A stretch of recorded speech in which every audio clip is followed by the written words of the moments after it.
هنگامی که دولت جدید روی کار آمد در اول ترسناک بود.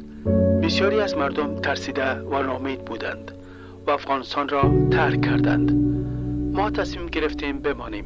با فرزندانم گفتم نترسید، عیسی نجات دهنده ماست. خواب دیدم که آن مقدس یگانه به زودی برمیگردد. آنها مکتب را برای فرزندانم بسته کردند. کار پیدا کردن سخت است و مردم فقط برای غذای اولیه و گرما در تلاش هستند. من کار میکنم، اما روز هم در این خنک زمستان به سختی میتوانم ضروریات فرزندانم را تأمین کنم. مردم در این منطقه رنج میبرند، اما هیچ کس جرأت نمیکند چیزی بگوید. گاهی با خودم فکر میکنم که چرا خدا ساکت است و کار نمیکند. قماندان جدید منطقه ما میخواست با دخترم عروسی کند.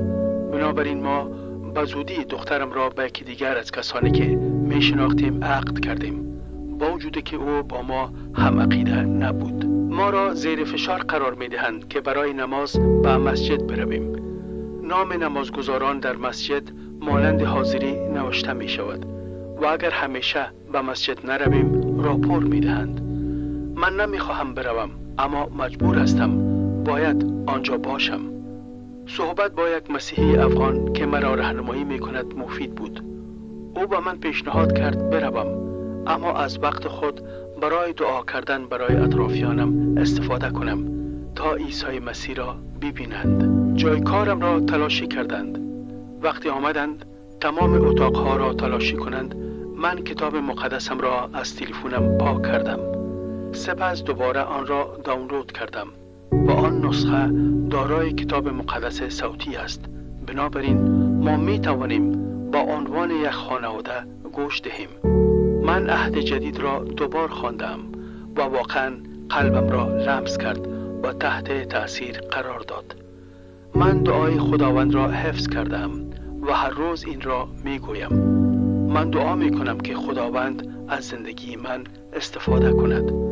ولی زیر فشار هستیم و به ما تلقین می کنند، اما من عیسی را آزمایش کردم و خوبی او را می دانم. دیدن تغییر طرز تفکر مردم ما سخت است. شکرگزار هستم که از طریق برنامه‌های رادیو صدای زندگی که انجیل را با مردم ما به اشتراک می‌گذاشتند با خداوند و نجات دهنده خود عیسی مسیح آشنا شدم. خانواده ما هر روز به برنامه‌های رادیو صدای زندگی گوش می‌دهند و ما با هم دعا می‌کنیم. وقتی در رادیو از محبت و لطف خدا صحبت می‌کنند بسیار خوشم می‌آید. من دعا می‌کنم که همه افغان‌ها کتاب مقدس را بدانند و از عیسی مسیح که خداوند و نجات دهنده است پیروی کنند. من برای خانم و فرزندم در هنگام بیماری دعا کردم و خداوند آنها را شفا داد.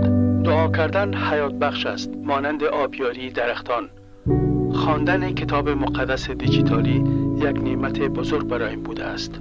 من آن را می‌خوانم و سپس با یکی از ایمانداران خارج از کشور که به من کمک می‌کند تا در ایمانم رشد کنم بحث می‌کنم. من چیزهایی را که یاد می‌گیرم با خانواده‌ام و سایر افراد به اشتراک می‌گذارم. اما من متوجه شدم که از گفتن کرده بیشتر باید حقیقت را از طریق زندگی و اعمالم به مردم نشان دهم. چند وقت پیش با بعضی از افراد منطقه خود دچار مشکل شدم. اگر از ایمان قدیمی خود پیروی می کردم، آن را به گونه دیگر حل می کردم. اما با لطف آرامش خداوند که در زندگیم موجود است و با خواندن کتاب مقدس توانستم آن را با آرامش حل کنم.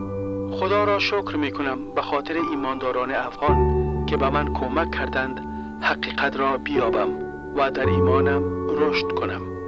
من همچنین با خانواده‌ام و برای پدر و مادرم کتاب مقدس را می‌خوانم. فرزندان من یاد می‌گیرند که چگونه دعا کنند و عیسی مسیح را دوست داشته از او پیروی کنند.